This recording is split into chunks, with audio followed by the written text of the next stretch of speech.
വെള്ളരിപ്പാറയിൽ നിന്ന് തുടങ്ങി പുഞ്ചിരിമട്ടവും മുണ്ടകൈ പ്രദേശവും കടന്ന് വെള്ളാർമല സ്കൂളും പിന്നിട്ട് ചൂരൽമല ടൗണിനടുത്തുകൂടെ എസ് പോലെ വളഞ്ഞൊഴുകുന്ന പുഴയുടെയും മുകളിലായി 7 കിലോമീറ്റർ ദൂരത്തിലുള്ള വലിയ പ്രദേശത്തിൻ്റെ ഒരു പ്രധാന ഭാഗം മാത്രമാണ് ഈ മിനിയേച്ചറിൽ രൂപപ്പെടുത്തിയിരിക്കുന്നത്.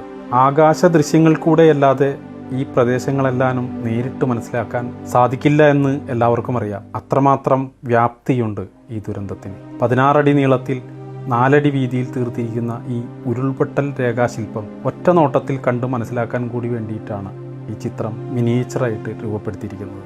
വയനാട് ഉരുൾപൊട്ടൽ ദുരന്തം എല്ലാവരെയും നടുക്കുന്നൊരു വാർത്തയായിരുന്നു. ഒരുപാട് പേരുടെ ജീവൻ പൊലിഞ്ഞു, ഒട്ടേറെ പേരെ കാണാതായി.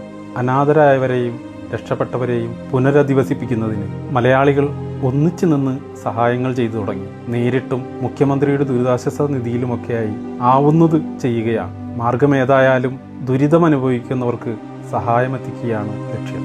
വിവിധ സംഘടനകൾ മുഖേന സഹായിച്ചിട്ടുള്ളതിൽ ഞാനും പങ്കാളിയാണ്. എങ്കിലും മാക്സിമം നമ്മുടെ കല ഉപയോഗിച്ചും ദുരിതാശ്വാസ നിധിയിലേക്ക് ചെയ്യാൻ കഴിയുമെങ്കിൽ അതുകൂടി ആവട്ടെ എന്ന് കരുതിയാണ് ഇത്തരത്തിലൊരു ശ്രമം ആരംഭിച്ചത്. വിവിധ മെറ്റീരിയലുകൾ ഇതിനായി ഉപയോഗിച്ചിട്ടുണ്ട്. Square pipe, plywood, forex sheet, polyfoam, U foam, fibre, ചെറിയ കല്ലുകൾ, കളിക്കോപ്പുകൾ, അലങ്കാര ചെടികൾ, അങ്ങനെ നിരവധി സാധനങ്ങൾ എടുത്ത് 5 ദിവസത്തോളം പണിയെടുത്തിട്ടാണ് ഇത് തയ്യാറാക്കിയത്. ആദ്യ ദിവസങ്ങളിൽ അക്കരെയുള്ള മൃതദേഹങ്ങൾ ചൂരൽമലയിലേക്ക് എത്തിച്ചിരുന്നത് പുഴയ്ക്ക് കുറുകെ മരത്തടികൾ ഇട്ടിട്ടായിരുന്നു. പിന്നീട് മിലിട്ടറിയുടെ രക്ഷാദൗത്യ സേന എത്തി ഉരുൾപൊട്ടലിൽ തകർന്നുപോയ പാലത്തിന് പകരമായി ബെയിലി പാലം നിർമ്മിക്കുന്നത് നമ്മൾ വാർത്തകളിലൂടെ കണ്ടതാണ്. അതുണ്ടാക്കുന്ന സമയത്ത് രക്ഷാപ്രവർത്തകർക്ക് പോകാനായി ചെറിയൊരു പാലം അതിനടുത്ത് തന്നെ ഉണ്ടാക്കിയത് ആ സമയത്ത് വലിയ ആശ്വാസമായിരുന്നു.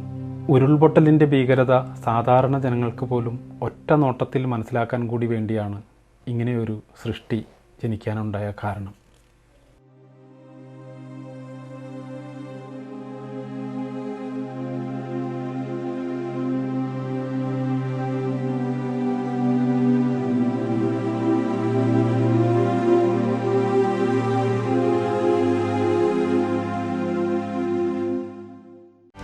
செய்திகளை உடனுக்குடனும் துல்லியமாகவும் தெரிந்து கொள்ள சப்ஸ்கிரைப் பண்ணுங்க.